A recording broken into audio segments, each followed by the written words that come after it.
For 20 years, I was a frustrated golfer who never reached his potential. I literally made every mistake in the book. But over the last decade, I figured a few things out. I reached a plus handicap, became a pretty good tournament player, and now I'm sharing everything I learned with golfers just like you. Here are 9 brutal truths about golf that I wish I knew from the beginning. Brutal truth number 1, the harder you squeeze, the harder golf pushes back at you. This game attracts type A control freaks. I know because I'm one of them. But here's the thing, you need to learn to give up control of the variability of your golf swing, shot outcomes, and more importantly, just how up and down your scoring can be. It sounds completely counterintuitive, but the more you give up control of in this game, the more control you actually get. This game attracts all types of people who love to be in control, especially those who have played other sports and they're so used to trying harder and getting better outcomes. So in your game, you always need to think about is, what am I gripping way too hard on? Am I white knuckling it through my rounds? I promise you, if you figure out ways to kind of let go and relieve that pressure on yourself, you're gonna be a much happier golfer, and I think you'll see some improvements in your scoring as well. Brutal truth number 2, there is always going to be a better golfer. And because of this, we all need to build our own identities in the game and stick with them versus trying to always emulate what we see in other golfers' games that we might like. This is one of the easiest things to do, but it can be the most damaging to your game. For example, I don't have a cookie cutter looking golf swing. My takeaway is a bit funky. I get across the line and a bit long at the top of my swing. And it's been very easy for me to look at video of my swing over the years and wish it couldn't look more conventional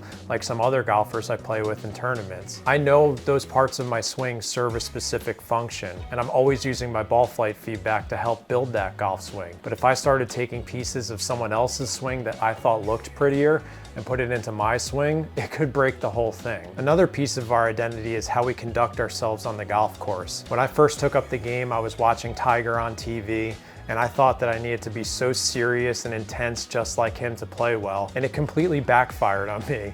In fact, I think I was a bit of a jerk. This is another part of the game where you might look at other players who you're with and say, man, why can't I look more confident like them or be more serious in certain moments? But the truth is that your game is a unique fingerprint.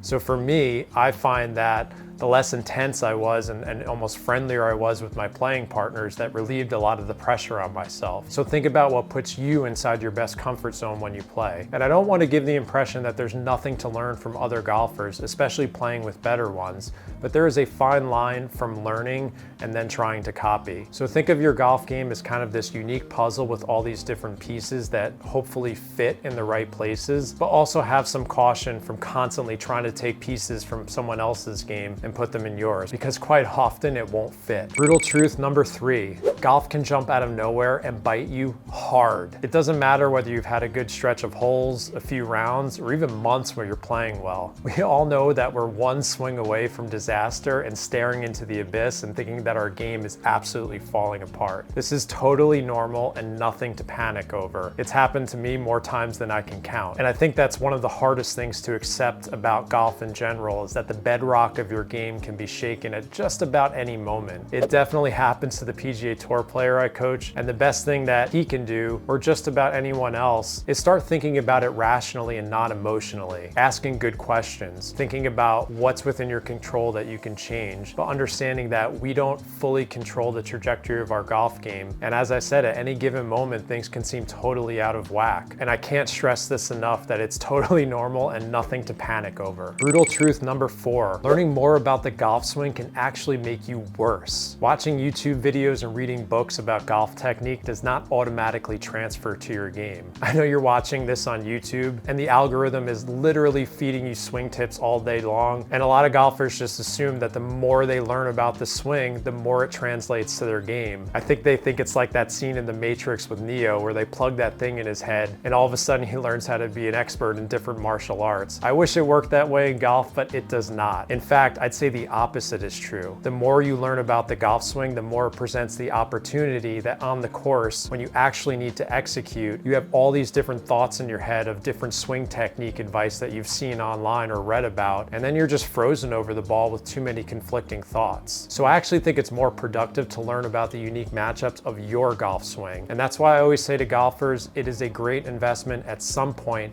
to take lessons with a swing professional. They can teach you about your golf swing and understand what parts work together, and more importantly, when they get out of sync, different drills you need to do, or even video work to make sure that you're doing the right work. But make no mistake, to become a better golfer, you do not need to be a golf swing expert. Brutal truth number 5, equating satisfaction with your scoring will make you miserable. I have learned this the hard way so many different times. The more you obsess over your handicap and scoring during your rounds, the harder it is to actually achieve those goals. Again, this is a totally counterintuitive part of golf that makes no sense. Recently, I came across a huge study with about 1,700 professional athletes on goal setting, and they actually found that process-oriented goals were more effective than external goals, which would for golfers be scoring or handicap related goals. All of us need to create a separate scorecard with different habits that are completely within our control that we can check the boxes off and feel good about ourselves. Don't get me wrong, I love posting low scores, and you should too. Take ownership of them and internalize them. But think about this separate scorecard that you can create that's totally within your control. But make sure that you're deriving satisfaction in the entire process and not just from your scoring, because if you overdose on the external goals way too much, it's going to make you a miserable golfer and you won't score as well. And trust me, I've learned this the hard way so many times. Brutal truth number 6, putting in work does not guarantee results. My inbox is filled with complaints from golfers around the world who are working tirelessly on their games, but they're not seeing results. And I have to believe that this is one of the most frustrating things about this game. Of course, I want everyone to work smarter. In my book, The 4 Foundations of Golf, I give a ton of ideas on how you can practice more effectively. And absolutely, if you put in the right type of work, you are increasing your odds of getting better at this game. But at some point, and we never really know when this is, we're gonna reach our ceiling. I don't know if I've reached mine already, and then the rest of my golf life will be in some type of skill decline. And again, this is why we need to take satisfaction in the process. I think about golf as a lifelong craft and this endless pursuit of mastery that I'm never going to solve. But I enjoy that chase, and I think I will hopefully for the rest of my life. And technically, you're never gonna figure it out, but if you keep figuring out creative ways to keep trying, you can derive so much satisfaction in that process. Brutal truth number 7, you can make great decisions and get horrible results. How many times have you been on the golf course where you pick a really good target,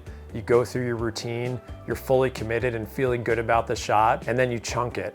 Golf. But good strategy or becoming a smarter course manager is not about getting the results you want all the time. It's more about stacking the odds in your favor over the long run and gaining fractional strokes that are hard to see sometimes. So if you've learned strategy from myself or someone like Scott Fawcett, and you're going out on the course with a plan and you're saying, I'm gonna pick really good tee shot targets and pick the appropriate target on the greens, thinking that every shot's gonna work out the way you want it, you are setting yourself up for disaster. So good strategy is more long-term thinking and avoiding the temptation to let short-term disruptions deviate you from that plan. You can do all of the right things on the golf course and again, not see shot outcomes that you're happy with, and you have to do your best to look past them and keep your eye on the long-term view. Brutal truth number 8, your attitude can be just as important as your physical skills. Make no mistake, golf is a game of skill. You always hear myself and Adam Young talk about this on our podcast, The Sweet Spot, specifically the big 3 skills. Where are you striking it on the club face? How are your irons and wedges interacting with the ground? Can you control the club face and where it's pointing at impact? Getting more control over those 3 skills can absolutely plummet your handicap. But for a lot of golfers, this game is even more a test of their mind and more specifically their attitude. The path of least resistance in golf is to beat yourself up and have very negative reactions and have a bit of a pity party for yourself. But the golfers that see the bigger picture, can stay positive, and more importantly, show more grit, are going to have better outcomes over the long term. And this is something that all of us need to think about. I find a lot of golfers, and I did this for a long time, would take every chance they could to blame external factors. How the golf course was playing, the gust of wind, their equipment, a playing partner who is distracting them. They'll find just about anything but themselves to blame. But more importantly, the types of golfers you surround yourself with can have a huge influence on this as well. If you're playing with other golfers who are very negative and again blaming external factors all the time, it's very easy to fall into that same pattern. So this is something we all need to gauge and keep track of and see how often we're having a poor attitude or getting way too negative on our own games, and more importantly, not taking responsibility for our games. Brutal truth number 9, success in golf is not linear. I've been writing about this game and talking about it for over a decade, and so often I'll get a response on social media or my newsletter saying like, hey Jon, this is great life advice too, not just about golf. And I always love seeing this image pop up on social media showing that success is more of this squiggly line that goes up and down versus the one we hope it's going to be, which is a line straight up. And this is one of the hardest things to accept about golf. When I was 16, I shot my first under par round for 18 holes, and I just assumed that this was going to be my new level of golf, and I had this major breakthrough. Well, I didn't shoot under par again for 15 years, and that was one of the craziest examples of success, again, not being linear in this game. And this has happened time and time again in my game, and I know it's going to happen in yours, where you have these moments where you might break 100, 90, or 80 and feel like, oh, I've kind of solved things here,